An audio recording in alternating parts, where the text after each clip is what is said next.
एक बेचारे साव जी कभी आरा रेलवे स्टेशन के बाहर में जिलेबी बेचा करते थे। लेकिन अचानक नेताजी की किस्मत पलटती है और बेचारे अब जिलेबी बेचने से लेकर के नेता तक का सफर तय कर लेते हैं। अचानक नेता बन जाते हैं और उसके बाद बेचारे के पास इतना ज़्यादा पैसा आ जाता है, इतना करोड़ रुपया आ जाता है कि उनको 1 2 5 10 नहीं बल्कि 60 यानी कि 60 अकाउंट, 60 गो बैंक अकाउंट खुलवाना पड़ता है। अब सोचिए कि बेचारे के साथ कितना बड़ा दुख भरा बात है कि कोई को एक अकाउंट बैंक अकाउंट मेंटेन करने में फट करके 74 हो जाता है। लेकिन बेचारे जो राधाचरण शाह जी जो थे, इनको अपना पैसा रखने के लिए 60 अकाउंट खुलवाना पड़ता है और 200 करोड़ से ज़्यादा की संपत्ति अर्जित कर लेते हैं। और जो कहते थे कि न खाऊंगा न खाने दूंगा और ये हमारे सुशासन की सरकार है, उन्हीं के एमएलसी यानी कि विधान परिषद 200 करोड़ से ज़्यादा की संपत्ति अर्जित कर लेते हैं। और आज हम उन्हीं की कहानी आपको बताने आए हैं और ये दुख भरी कहानी सुनकर आप भी रोने पर मजबूर हो जाएंगे कि बेचारा जो कभी जिलेबी बेचा करता था, बेचारा कितना सुखी जिंदगी जिया करता था, उसको 60 अकाउंट मेंटेन करना पड़ा, 200 500 करोड़ रुपया उसको अपने घर में रखना पड़ता था, बैंक में रखना पड़ता था। कितना बेचारे के साथ कष्ट था और उसकी पूरी कहानी जब बताएंगे तो आपके आंखों से झरझर आंसू बहने लगेंगे।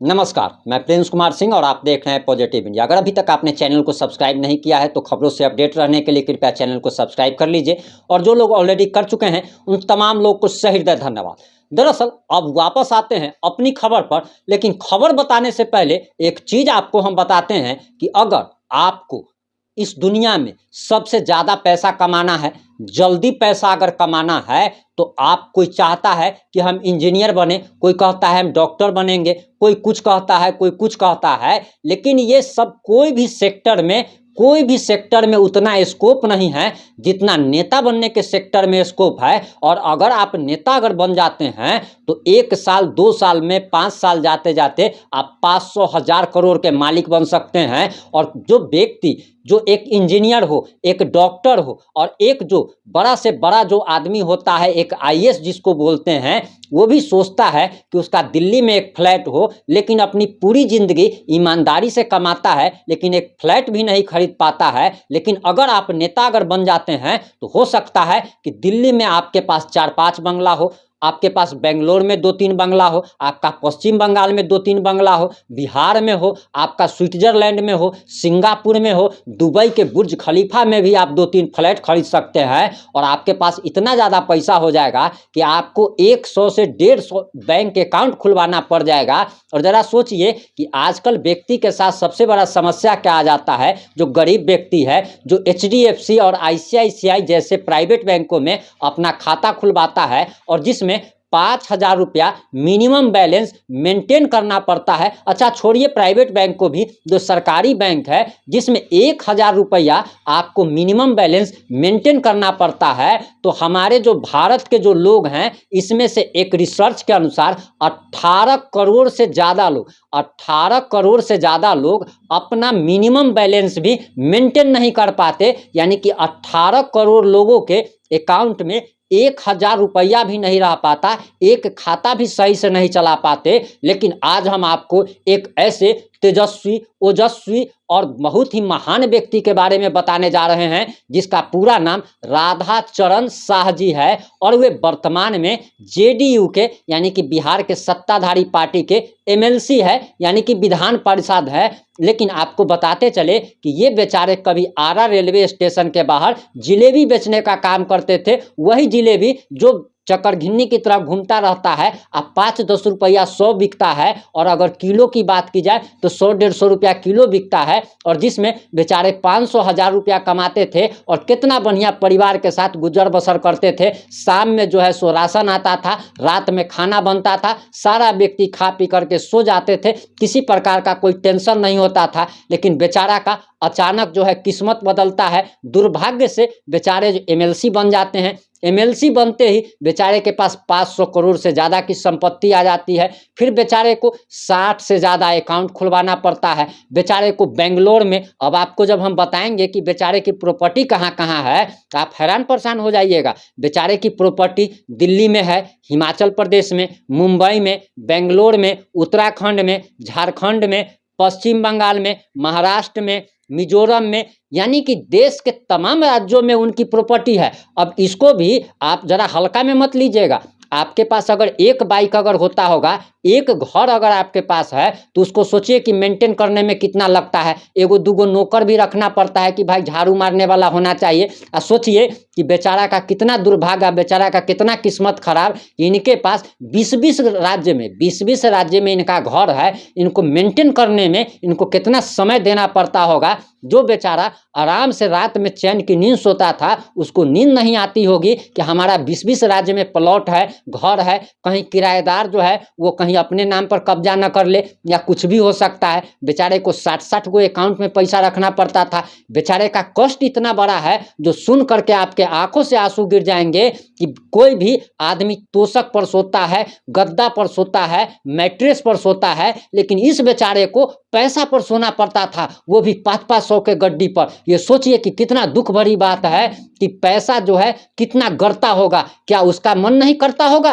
कि हम रूई पर सोएं? क्या उसका मन नहीं करता होगा कि हम मैट्रेस पर सोएं, कि आराम गद्देदार बिछावन पर सोएं? लेकिन बेचारे की तकलीफ समझिए कि उसको पैसा पर सोना पड़ता था। पैसा कितना गड़ता था बेचारे को, कितना रात में सोने में तकलीफ होता था, वो वही बेचारा बता सकता है। और उससे भी बड़ा तकलीफ की बात यह है कि अब उसको ईडी ने गिरफ्तार कर लिया है, इन्फॉर्मेंस डायरेक्टरेट ने गिरफ्तार कर लिया। और गिरफ्तार ही नहीं किया बल्कि उसको धकेल धकाल करके, जैसे लोग कुत्ता बिलाई को धकेलता है उस तरीके से धकेल करके उसको गाड़ी में बैठाया। मतलब एकदम मवेशी की तरह उसके साथ व्यवहार किया जा रहा है। क्या यही इंसानियत है? क्या इस मानव का कोई अधिकार नहीं है? बेचारे ने आखिर गलती ही क्या की थी? 500,000 करोड़ रुपया सारा नेता लूटता है, इसने भी लूटा। क्या गलती किया भाई? कोई गलती नहीं किया। तो आपको अब हम बताते चले कि दरअसल सबसे ज़्यादा स्कोप जो है वो नेतागिरी में है। और अगर आप चाहते हैं कि आपके भी सारे सपने पूरे हो, तो आप कोई भी व्यक्ति डॉक्टर इंजीनियर जो बनने चलता है, ये सारा का सारा बुर्बक व्यक्ति है। आप सोच सकते हैं कि एक जलेबी बेचने वाला व्यक्ति 500 करोड़ रुपया का मालिक बन गया। हमारे रांची में भी हेमंत सोरेन के एक व्यक्ति हैं, हम उनका नाम नहीं लेंगे क्योंकि हेमंत सोरेन का कोई भी अगर नाम अगर आप ले लेते हैं तो हेमंत सोरेन भी अब बिहार के उप मुख्यमंत्री तेजस्वी यादव की राह पर चल पड़े हैं और सीधे FIR करा देते हैं। तब बाद में आपको बताते चले कि हेमंत सोरेन के एक व्यक्ति हैं जो कि रांची की सड़कों पर मोमो बेचने का काम करते थे और अभी 2000 करोड़ से ज़्यादा के मालिक हैं। तो आप नेतागिरी में जो स्कोप है, और आखिर स्कोप हो भी क्यों ना, सबसे बड़ी बात तो यह है कि हमारे भारत का कानून ऐसा है कि आप 5000 करोड़ का चोरी कर लीजिए या 2 रुपया का चोरी कीजिए, सजा आपको 2 रुपया का जो चोरी कीजिएगा उसमें ज़्यादा होगा। आप 5000 करोड़ का चोरी कीजिएगा तो उसमें सज़ा कम होगा। आप जेल जाइएगा 2 से 3 महीने आपको जेल में रहना है। जेल में भी पैसा वाले लोगों को कोई दिक्कत नहीं होता है, लालू जैसे लोगों को कोई दिक्कत नहीं होता है। जेल में भी AC, TV, फ्रिज सारा सुविधा उपलब्ध हो जाता है। 2-3 महीना जेल में रहना है, फिर स्वास्थ्य कारणों का हवाला दे करके बेल मिल जाना है। तो आखिर क्यों नहीं लोग कमाना चाहेगा कि 5000 करोड़ रुपया चोरी डकैती कर लीजिए, जनता के गाड़ी टैक्स का पैसा घोटाला कर लीजिए, मात्र 3 महीना जेल में रहिए। आखिर सबसे बड़ी बात है कि जो लोग 10,000 20,000 रुपया जो कमाता है, ठेला रिक्शा चलाने वाला, ये सब व्यक्ति 8 घंटा 10 घंटा कड़ा मेहनत करता है, धूप में मेहनत करता है, तो उससे तो कम से कम अच्छा है कि मात्र 3 महीना न जेल में रहना पड़ेगा जी। 3000 5000 करोड़ का मालिक बन जाइएगा तो सबसे बढ़िया गेम यही है। तो सबसे बड़ा स्कोप जो है वो नेतागिरी में है। तो हमको भारत के सारे युवाओं से कहना है कि अगर आप तरक्की करना चाहते हैं, अगर आप भी अपना सपना पूरा करना चाहते हैं तो नेता बनिए, क्योंकि हमारे भारत का कानून ऐसा है कि किसी चोर चुहार टाइप के व्यक्ति को जेल नहीं होता है। ये लोग जेल भी जाते हैं तो 10 दिन 1 महीना 2 महीना के बाद बेल पर बाहर निकल जाते हैं।